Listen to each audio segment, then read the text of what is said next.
नमस्कार दोस्तों, स्वागत है आप सभी का हमारे यूट्यूब चैनल पर। तो आज की वीडियो में हम बनाएंगे दिवाली स्पेशल सूरन का चोखा। दिवाली स्पेशल मैं इसे इसलिए बोल रही हूँ क्योंकि दिवाली के दिन हमारे यहाँ प्रथा होती है कि सूरन का चोखा या सूरन की सब्ज़ी ज़रूर बना के खाई जाए। तो उस दिन होते हैं बहुत सारे काम, तो इसलिए मैं सब्ज़ी बनाने का झंझट नहीं करती हूँ। चोखा इस तरह से बना लेती हूँ जो कि काफ़ी टेस्टी बनता है और झटपट बन के तैयार भी हो जाता है। तो मैं यूपी के एक छोटे से गाँव से हूँ। हमारे यूपी में ये प्रथा है कि सूरन की सब्ज़ी या सूरन का चोखा ज़रूर खाया जाता है। तो इसे बनाने के लिए सबसे पहले मैंने यहाँ पर सूरन ले रखा है थोड़ा सा, इसे जिमीकंद भी बोला जाता है। तो इस सूरन को अच्छी तरह से धो लेना है। धोने के बाद अच्छी तरह से इसके ऊपर का छिलका उतार देना है। उतारने के बाद इसे बड़े बड़े टुकड़ों में काट लेना है। तो यहाँ पर मैं इसकी 4 बड़ी पीस कर रही हूँ। इसे एक पानी से और धो लेना है और धोने के बाद कुकर में थोड़ा सा ज़्यादा पानी डाल के 2 सीटी लगा लेना है। 2 सीटी में ही एकदम अच्छी तरह से ये उबल के नरम हो जाते हैं। उबलने के बाद ये काफ़ी नरम हो जाते हैं। जब ये हल्की गर्म रहे तभी इसे मैश कर लीजिए। तो आप चाहें तो इसे हाथों से भी मैश कर सकते हैं या फिर चम्मच की सहायता से भी मैश कर सकते हैं। गर्म होते हैं तो ये काफ़ी नरम होते हैं, तो चम्मच की सहायता से भी आसानी से मैश हो जाते हैं।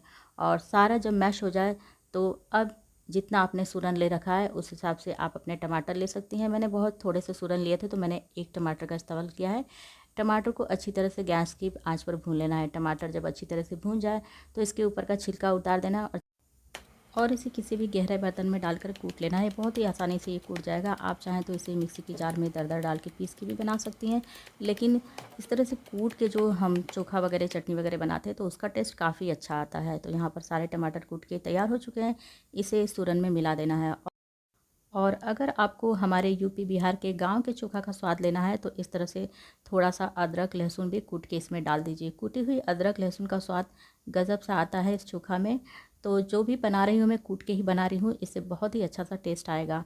और जब ये सारा कूट के तैयार हो जाए तो इसे भी इसमें डाल देना है। और अब यहाँ पर आप इसमें स्वाद के अनुसार हरी मिर्च मिला दीजिए, छोटे छोटे टुकड़ों में काट कर, जैसा आपको तीखा पसंद हो। थोड़ा सा नमक चटपटा ही डालिए क्योंकि चोखा चटनी में थोड़ा नमक चटपटा ही अच्छा लगता है। एक मीडियम साइज़ की प्याज को मैंने छोटे टुकड़ों में काटा था, उसे भी डाल देना है। हरी धनिया की पत्ती थोड़ी बढ़ा के डाल दीजिए। और असली जो चोखा का स्वाद है यूपी बिहार का देसी, वो आता है हम लोग का इस भरे हुए अचार की मिर्च से।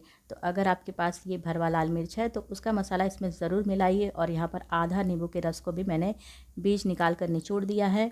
थोड़ा सा खट्टापन आता है चोखा में जो काफ़ी टेस्टी लगता है। तो छिलका नहीं इसमें मिलाना है, ये मसाले सिर्फ इसमें मिलाने हैं। अचार का कोई भी मसाला अगर आपके पास है आम वगैरह का तो वो भी आप मिला सकती हैं। थोड़ा सा सरसों का तेल डाल देना है, कच्चा डालना है तेल, पका हुआ नहीं होता है।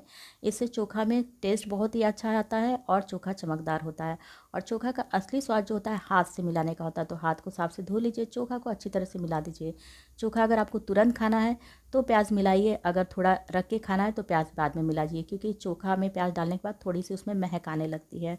तो चोखा हमारा बिल्कुल बनके तैयार है। 10 से 15 मिनट के अंदर ये चोखा बनके तैयार हो जाता है। सब्ज़ी बनाने में थोड़ी सी झंझट होती है, लेकिन चोखा बहुत ही झटपट तैयार होता है, खाने में बहुत ही टेस्टी होता है। तो आप भी अपने घर पे ज़रूर इस चोखा को ट्राई करिए।